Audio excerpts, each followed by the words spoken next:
Hallo und herzlich willkommen zu einem neuen Video hier auf meinem Kanal, hier bei Commike. Heute in diesem Video möchte ich die beiden Mähroboter von Endbot, den M9 und den M5, gegeneinander antreten lassen. Ich möchte sie direkt miteinander vergleichen. Ich habe zum M5 LiDAR als auch zum M9 bereits jeweils ein einzelnes Video gemacht, um euch die Technik mal vorzustellen, die Vorteile und auch Nachteile der beiden Modelle. Wenn euch das interessiert, schaut gerne mal unter das Video in die Beschreibung. Dort findet ihr die entsprechende Verlinkung. In diesem Video geht es mir darum, einfach mal die Vorteile und Nachteile dieser beiden Mähroboter direkt miteinander zu vergleichen, denn in den anderen Videos haben mich viele Fragen erreicht. Was ist besser, LiDAR oder RTK? Ich habe einen Kleingarten, einen großen Garten. Welches Modell sollte ich wählen? An der Stelle möchte ich euch einfach noch mal ein wenig Unterstützung geben, denn der M9, den ihr hier seht, ist für Flächen bis 1000 Quadratmeter geeignet. Er navigiert über Satelliten, das heißt, ihr braucht im Regelfall eine freie Sicht zum Himmel, zumindest dort, wo die Ladestation steht und ihr die Antenne aufbaut. Und der M5 mit dem LiDAR-Turm braucht gar keine Satelliten. Er navigiert über dieses Laserimpulssystem, das hier vorne fest verbaut ist. In diesem Video möchte ich ein bisschen die beiden miteinander vergleichen. Ich freue mich auf eure zusätzlichen Fragen, die ich natürlich gerne unten im Kommentarbereich beantworte. Wenn euch das alles interessiert, bleibt auf jeden Fall dran, denn am Ende gibt es einen dieser Mähroboter zu gewinnen. Schauen wir uns die beiden Mähroboter einfach mal aus der Nähe an. Und ich denke, man sieht es bereits auf den ersten Blick. Von der Größe her sind sich die beiden Modelle sehr, sehr ähnlich. Auch die Form ist nahezu identisch. Der große Unterschied ist letztendlich die Navigation. Der M9 arbeitet mit einer RTK-Navigation. Er navigiert über Satellitensignale, hat demzufolge auf der Oberseite auch nur das RTK-Modul, während der M5 leider kein RTK-Modul hat, sondern stattdessen über diesen LiDAR-Turm, über dieses lasergestützte System arbeitet. Andere Unterschiede gibt es gar nicht. Die Unterseite ist praktisch identisch. Wie ihr hier sehen könnt, beide haben jeweils eine Klinge mit jeweils 5 Messern, mit denen das Gras geschnitten wird und nach hinten ausgeworfen wird. Doch worin besteht jetzt der Unterschied in der Navigation? Nun ja, RTK, Real-Time Kinematics, bedeutet, dass dieser Roboter über Satellitensignale seine Position bestimmen kann und auf den Zentimeter genau weiß, wo er ist und entsprechend, wo er mähen kann. Die Satellitensignale werden über eine RTK-Antenne aufgefangen, die mit der Ladestation fest verbunden ist. Die Ladestation steht dort hinten, die Antenne habe ich oben an meinem Holzregal befestigt. Ihr könnt die Antenne aber auch ganz woanders befestigen. Wichtig ist, diese Antenne sollte eine gute Sichtlinie haben zum Roboter. Wenn ihr die nicht habt, könnt ihr alternativ eine zweite Antenne koppeln, eine für den Vorgarten, eine für den Rückgarten. Dann kann der Roboter beide Zonen problemlos mähen. Durch die Satellitensignale wird die Position des Roboters auf den Zentimeter genau bestimmt. Wenn die Karte, der Rasen einmal kartiert ist, weiß er somit genau, wo er ist und wo er noch mähen kann. Zur optischen Unterstützung hat er vorne 2 Kameras eingebaut, die Hindernisse erkennen, den Igel, den Stuhl, das Trampolin und so weiter und entsprechend reagieren kann. Und wie sieht es jetzt mit LiDAR aus? Nun ja, im Gegensatz zu RTK-Robotern benötigt ein LiDAR-Roboter keine Satellitensignale. Das ist insbesondere dann von Vorteil, wenn ihr viele Bäume oder hohe Häuser habt, wo die RTK-Technik an ihre Grenzen kommt, weil eben keine freie Sicht in den Himmel möglich ist. Die Navigation bei diesem Roboter funktioniert über dieses LiDAR-Modul, welches Impulse aussendet, Lichtimpulse, und über die Reflexion eine 3D-Karte erstellt.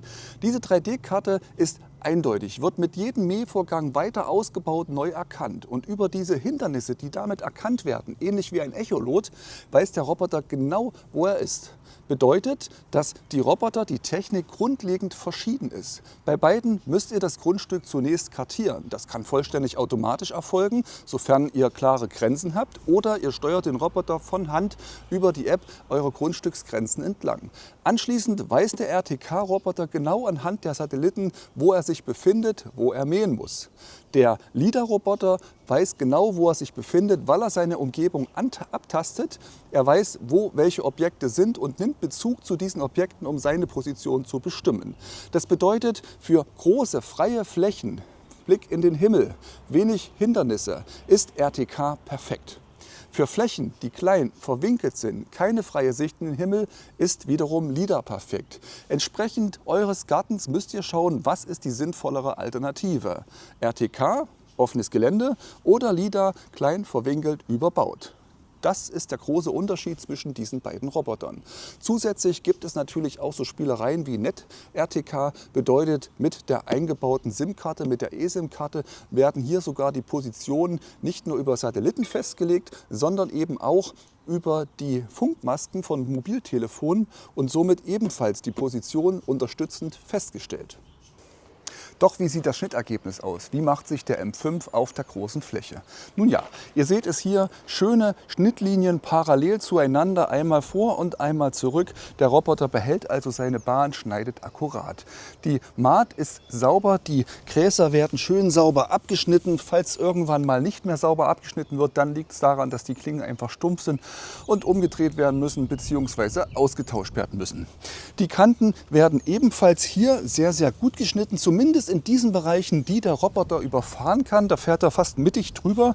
Allerdings die Innenecken, die ich hier habe, die macht er nach wie vor nicht perfekt.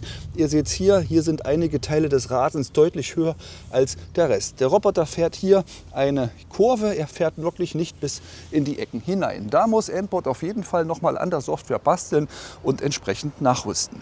Was mir auch aufgefallen ist, an einigen Stellen, wenn die Hecke bei Wind stark wackelt, da hat er manchmal ein bisschen Probleme, orientiert sich einmal im Kreis herum, macht dann aber weiter. Mir ist aufgefallen, dass ich den LiDAR-Turm hier oben ab und zu mal abwischen muss. Bei den anderen Modellen, die ich bisher hatte mit dieser Kuppel, hat das Regenwasser automatisch gemacht. Hier ist es so, der Staub, der sich an dem LiDAR-Turm festsetzt, bleibt dort hängen und gegebenenfalls führt das zu Beeinträchtigungen. Also da einfach mal mit dem Lappen drüber gehen.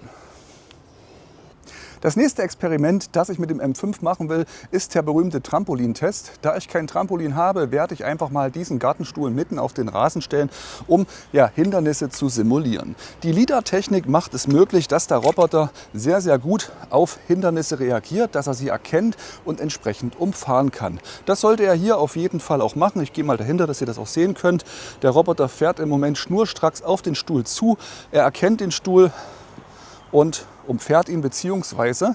lenkt er um, mäht erstmal den unteren Teil und sobald er dann den unteren Teil fertig hat, wird er sich von oben wieder an diesen Stuhl nähern und dann anschließend hier weitermähen. Also ihr könnt das schön in der App verfolgen. Die Bereiche, die schon gemäht wurden, sind blau markiert. Die Bereiche, die noch nicht gemäht worden sind, sind entsprechend weiß. Und am Ende fährt der Roboter nochmal alle weißen Stellen ab, die sich zwischendurch ergeben haben. Das Tolle ist nun, wenn ich den Stuhl wieder entferne, dass der Roboter dann einfach weiterfährt, denn diese Erkennung, diese Hinderniserkennung wird nicht fest eingespeichert, sondern der Roboter arbeitet jedes Mal live. Er guckt jedes Mal, gibt es Hindernisse oder gibt es keine Hindernisse. Und wenn das Hindernis entfernt worden ist, weil ihr das Trampolin zum Beispiel an eine andere Stelle gebaut habt, dann fährt er die ursprüngliche Stelle ganz normal an und mäht dort eben auch den Rasen. Natürlich ist es auch wichtig, dass der Roboter nicht nur Stühle umfährt oder eben das berühmte Trampolin auf dem Rasen, sondern auch zu Tieren schonend umgeht. Insbesondere die Igel sind ja in aller Munde, dass die gerne von diesen Mährobotern zerfetzt werden. Das sollte auf keinen Fall passieren, das darf auf keinen Fall passieren. Mein Test zeigt aber, dass die Technik mittlerweile sehr weit vorangeschritten ist und die Roboter die Tiere zuverlässig erkennen und entsprechend umfahren. Den Test habe ich mehrfach gemacht, auch mit einem anderen Igel aus Plüsch. Er hat immer funktioniert. Doch wie sieht das Mähergebnis beim M9 aus? Nun ja, ihr könnt auch hier die Streifen erkennen, die der Roboter hinterlässt. Es ist ein schönes, akkurates Schnittbild. Auch hier, der Roboter fährt perfekte Bahnen parallel zueinander, immer mit einer ungefähr hälftigen Überschneidung. Am Rand ist er ebenso akkurat wie die LiDAR-Version, wie der M5. An den Kanten habe ich aber auch hier die Probleme, dass das Gras höher stehen bleibt. Hier in diesem Bereich sieht man es jetzt ganz extrem, dass das Gras sehr viel höher stehen gelassen wird. Diese Zone wird ja vom M9 und vom M5 zeitgleich gemäht, also nacheinander, damit ihr mal ein Gefühl dafür bekommt, wie mit den Innenecken umgegangen wird.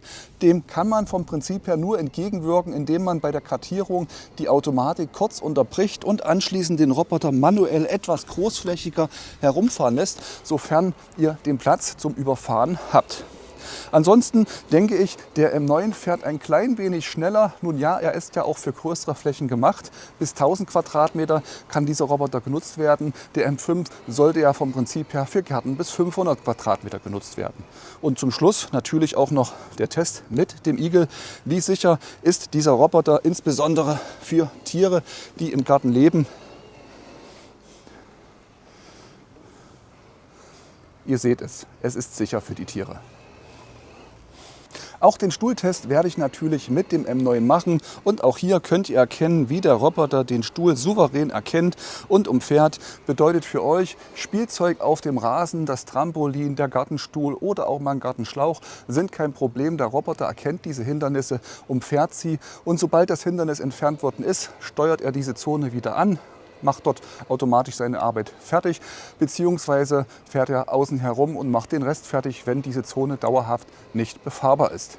Habt ihr Bereiche, die der Roboter nicht immer akkurat erkennen kann, dann könnt ihr in der App für beide Modelle jederzeit No-Go-Areas anlegen.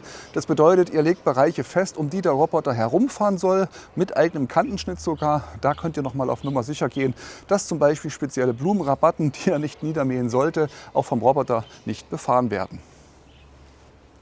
Kommen wir zum Fazit. Welcher der beiden Mähroboter hat mich mehr überzeugt?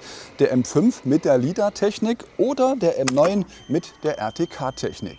Nun ja, in der großen Fläche spielen beide nahezu in der gleichen Liga. Schöne, akkurate, parallele Mählinien fahren beide. Jeweils um einen halben Mähroboter versetzt, wird kein Grashalm übrig gelassen. Die Kantenbearbeitung ist ebenfalls gut. Sie ist nicht perfekt. Insbesondere die Innenwinkel, 90-Grad-Ecken, die werden von beiden nicht sauber ausgefahren, sondern in einem Halbkreis gemäht und dann bleibt immer in der Kante, in der Ecke noch etwas stehen, das man gegebenenfalls manuell nachbearbeiten muss. Die RTK-Variante ist meiner Meinung nach ein klein wenig präziser und genauer, wenn es um den Kantenschnitt geht an den überfahrbaren Kanten. Hier, wo meine Gehwege mit dem Rasen in einer Linie sind, wo er ihn überfahren kann, fährt die RTK-Variante sauber mittig über die Kante hinweg und mäht dort auch den Rasen. Die LiDAR-Variante war nicht ganz so präzise, ist eher im inneren Bereich geblieben. Allerdings hat sie ihre Stärken ausgespielt im Bereich meiner Hecke, wo sie näher an die Hecke rangefahren ist, je nachdem, wie viel Freifläche dort insgesamt verfügbar war. Und ansonsten, nun ja, beide Geräte sind nahezu identisch. Ihr habt bei beiden die gleiche Ladestation. Der M9 mit der RTK hat zusätzlich noch diese Antenne. Die müsst ihr natürlich irgendwo auf eurem Grundstück positionieren und zwar so positionieren, dass sie einen möglichst großen Bereich im Sichtbereich des Roboters abdecken kann. Wenn ihr das nicht könnt, weil etwas dazwischen steht, das Haus zum Beispiel, könnt ihr gegebenenfalls eine zweite Antenne koppeln oder über Net-RTK auch diesen gesamten Bereich abdecken.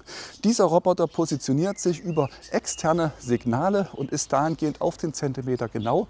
Der M5 positioniert sich eben über die Karte, die er selber erstellt, die er regelmäßig updatet. Und solange ihr euren Garten nicht von heute auf morgen komplett über den Haufen werft, wird er sich immer wieder zurechtfinden. Und nun seid ihr an der Reihe.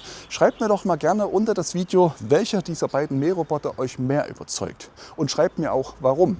Ist es die Technik dahinter? Ist es vielleicht der Preis, der die beiden voneinander unterscheidet? Schreibt es mir einfach gerne. Und vergesst nicht mir zu sagen, welcher von beiden euer Favorit ist. Denn ich möchte gern das beliebteste Modell von den beiden unter meinen Abonnenten verlosen. Dafür wäre es natürlich super, wenn du Abonnent bist und mir ein Like für dieses Video gibst. Auf jeden Fall schreibst du mir aber unter das Video einen Kommentar, welches Modell dich interessiert, welches Modell dein Favorit ist und warum es eben so ist. Und wenn du nicht so lange warten willst auf den Ausgang des Gewinnspiels, schau gerne mal in die Videobeschreibung rein. Dort findest du weitere Links, weitere technische Spezifikationen zu diesen beiden Robotern und kannst einfach mal nachschauen, was es damit auf sich hat, was ein Gerät überhaupt kostet und ob du dir nicht auf die Art und Weise selber gleich kaufen willst. Ich bekomme eine kleine Provision, wenn du über meine Links kaufst. Super, ich sage vielen Dank dafür, für die Unterstützung. Freue mich auf das nächste Video. Und wenn ihr Fragen habt zu diesen Modellen oder den anderen, die ich bereits getestet habe, schreibt mir einen Kommentar. Ich antworte euch so schnell, wie ich kann. Ciao!